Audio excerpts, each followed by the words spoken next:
আসসালামু আলাইকুম ওয়া রাহমাতুল্লাহি ওয়া বারাকাতুহু। নাহমাদুহু ওয়া নুসাল্লি আলা রাসূলিল কারীম, আম্মা বা'দ। প্রিয় দেশবাসী, আপনারা দেখতে পাচ্ছেন আমাদের এখানে বিভিন্ন জন কুরবানি করতেছেন, আলহামদুলিল্লাহ। তো এটা বাংলাদেশে বিভিন্ন স্থানে এইভাবে কুরবানি করা হয় যে অনেকে বাসায় কুরবানি করি, আমরা বাসায় কুরবানি করে কুরবানির কিছু অংশ আমরা সমাজে দিয়ে দেই। তো এটা না করে সবাই বাড়ি থেকে এখানে নিয়ে এসে কুরবানি করছে, আলহামদুলিল্লাহ।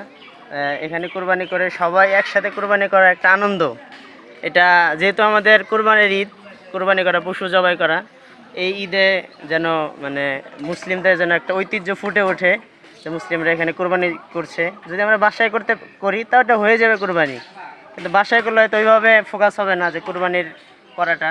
এখানে করলে হয়তো সবাই একসাথে করছে, একটা সবার ভিতরে আনন্দ চলে আসবে এবং এই বস্তুটা যে আমরা সমাজে দিব, এখান থেকে যারা কোরবানি করে নাই আমাদের সমাজে, এখান থেকে প্রত্যেকটি ঘরের একটি অংশ যাবে।